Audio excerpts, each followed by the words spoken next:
Go.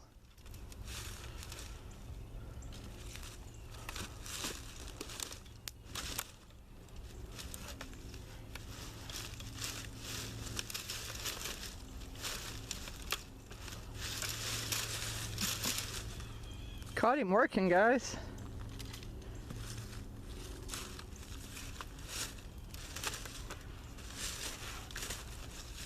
Hey, hello everyone, welcome back to PC Guys Off-Grid Cabin.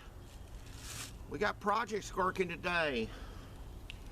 First, all these trees that we cut down around here, we've got a big old brush pile, and the easiest way to get rid of all that is just take and burn it.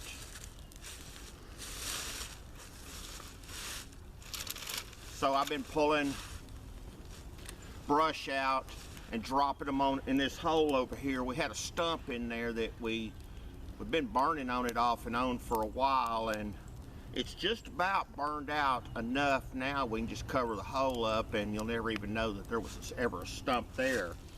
There's probably very little of it left in there. We've been busy. Let me show you what we got going on over here. That's if I don't trip and fall and bust my rear end on these on this mess. Over here, we had the previous owner of this place drop a tree over here and just left it there. They bought the place, had a dozer operator come in here and just start cutting stuff, you know, pushing stuff down, mounted stuff up, and they just made a mess out here. And then they lost interest in it, and then they just let the place grow back up. And so it's making it actually more difficult to clear this land out because of all the mess that was created from when they did all that. So this tree, see if I can get it, watch you brush there, baby. That and vines that grow along the ground that like to trip you. Yesterday we got out here, and this whole area where this tree is, there was brush around it, and so we've been just going in there clipping and cutting it with a chainsaw, and we've got all the brush cleared out from around it, and then we're just burning it. This thing is so rotten you can't tie onto it and drag it out. We tried that. Wrapped a steel cable around it and tried to pull it out with the mower, and it just broke in two. So probably we're just going to have to take and drag it up in a pile and burn it too. And I was asked by somebody I work with a couple of days ago, so why don't you just have a dozer operator come out here and doze a lot of this stuff? I'm fixing to show you why I'm dead set against the idea of a dozer out here. As I said, the previous owner had a dozer come out here. I want you to see this right here. All this area right here, there's one over there and there's up over here, there's a big line through here where they just pushed this dirt up in a pile and mounted it up. I don't know if it was because it was just a poor dozer operator or what the deal was. But we've got these piles up all over the place around here. And so we're gonna have to go through now, clear all the brush off the top of them, and then start trying to level it back out.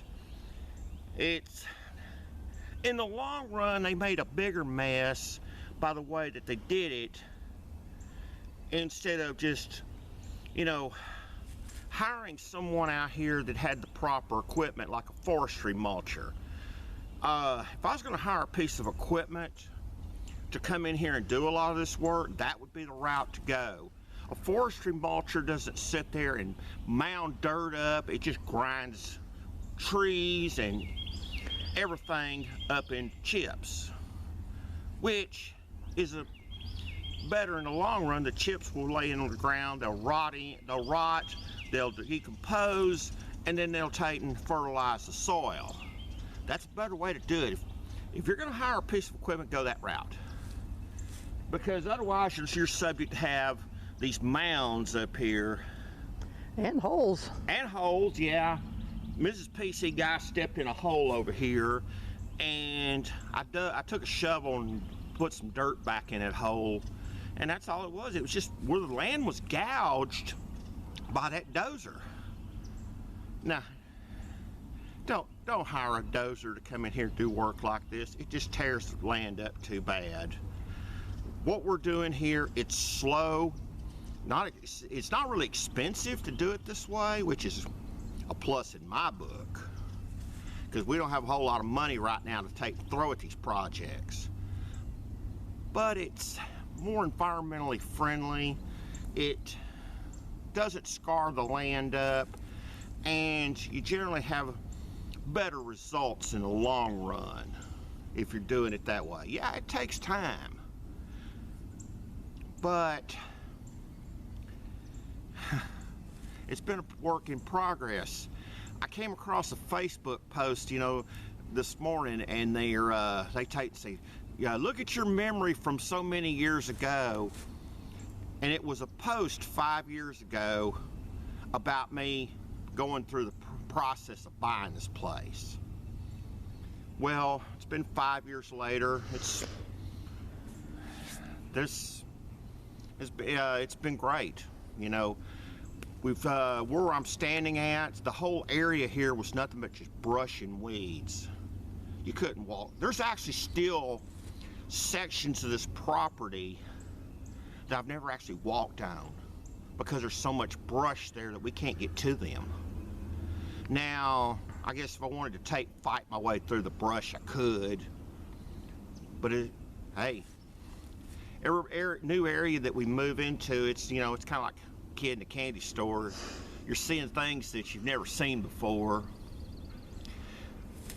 To give you an idea of things you've never seen before, I'm gonna turn back this way. Oh. If you notice that concrete there, it was an old house piling. There used to be a house out there many, many years ago, and that house piling is left over from it as far as I can tell. But when we bought the place, we didn't know it was there.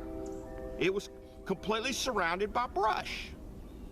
And we come out there and we start cutting stuff down, and we find it, like, what the heck is this? It's interesting to go through here and just see, because you start learning the history of the place too as you dig through it. And I'm a big history buff, so I always find those little things interesting when I find them out here. And who knows what else we're gonna find as we go through this brush. I've got at least another 50 yards of brush that I've got to cut through, if not more. I mean, that's a rough estimate because we can't even really, it's too difficult to tell. Well, so that's what we got going on today, and we appreciate you watching. Remember to hit that thumbs up and subscribe to us if you haven't already, and well, thanks for watching. Until next time.